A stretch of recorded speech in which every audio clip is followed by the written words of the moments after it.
Consuato Alessandro, capitano e autore del primo gol della partita. Una partita che sicuramente sulla carta non era una partita difficilissima. Come l'avete vissuta?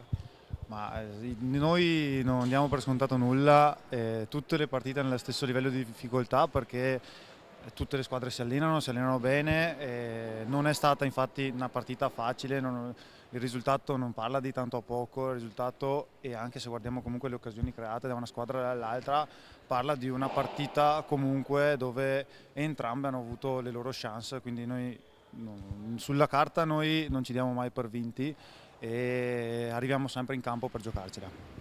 Questo chiaramente vi fa onore, vi fa onore.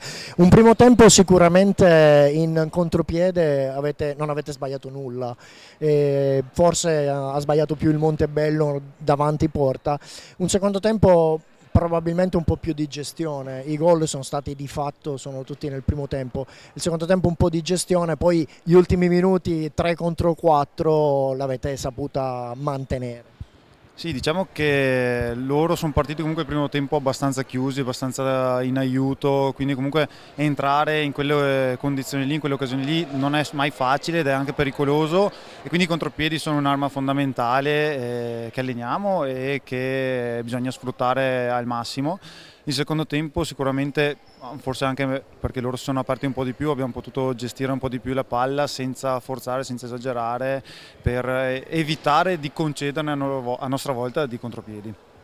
E avete portato a casa il risultato in maniera egregia. Io ti ringrazio e alla prossima, buon campionato.